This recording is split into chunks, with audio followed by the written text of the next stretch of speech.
Kapag dumating ka sa punto na inaayawan mo na ang mundo, mainam siguro itanong mo na rin, baka ayaw niya na rin sa'yo. Biro lang. Kamusta po kayo?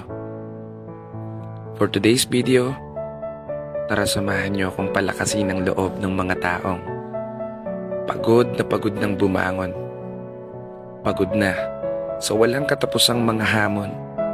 Idagdag mo pa ang tila hindi pagsang-ayon, ang tadhanang naglalayong baguhin ang takbo ng kapalaran at baka sakaling makaahon.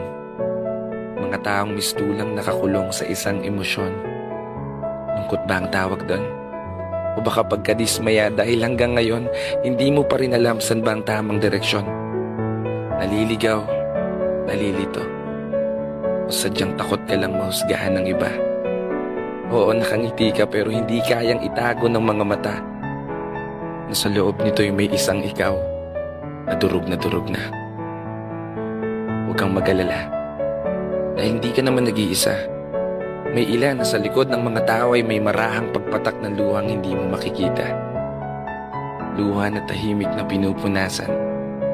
Luhang naglalarawan ng hirap na nararanasan, problema sa pag-ibig, pamilya at pangarap na gusto mong mahawakan. Oo, alam ko. Hindi biro makaramdam ng kalungkutan. Mistulang walang katapusang panaginip na gusto mo na lang makalimutan. Kaya kung nakikinig ka, lagi mo sanang pakatatandaan ang mga salitang, kaya mo yan. Pikit mo muna ang iyong mga mata at ibulong sa sarili na kaya mo pa. Minga ka ng malalim at dahan-dahan mong imulat pag kaya mo na. Dahil gaya ng isang tula, ang buhay ng tao ay hindi palaging tugma.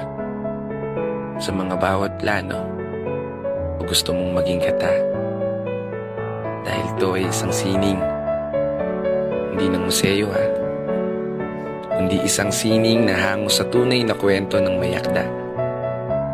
Kaya dapat gawin mong maganda.